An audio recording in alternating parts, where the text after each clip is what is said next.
And I figured while I'm doing that, it would be a good time to sit down and show you the new talent system. Um, as you probably know by now, with the advent of Mists of Pandaria and the 5.0 patch, Blizzard has basically completely ripped out the old talent tree system and replaced it with something a lot similar to what you see in Diablo 3. So basically, at every tier, you pick one out of three particular options. It gives a number of combinations, but the actual total number of talents you get is significantly lower.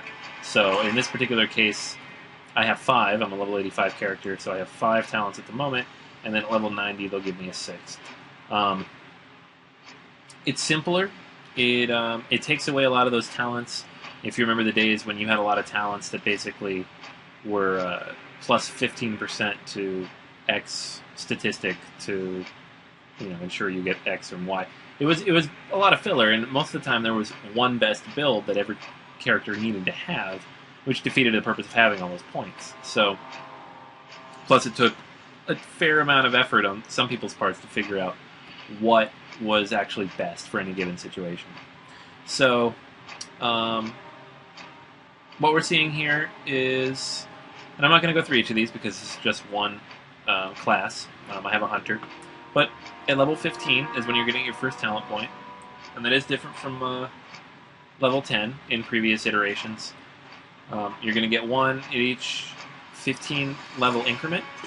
You're still going to get a lot of abilities very early. They actually start coming pretty rapidly in the first few levels, and by the time you reach level 10, you're going to have a lot of your early abilities as a character.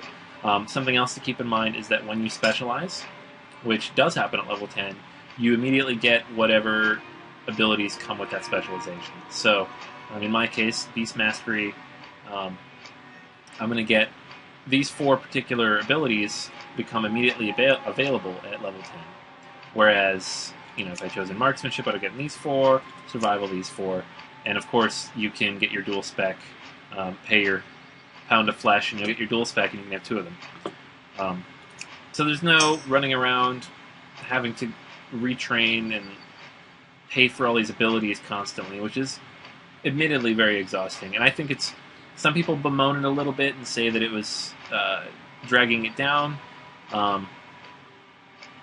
making, watering down the game a little bit, making it more for newbies. And while that may be the case, in fact, I'm not going to argue that point at all. The difference is that in this particular case, it's simpler. And especially for like the veterans out there, you don't need to go through all those hoops. It's all artifice at that point.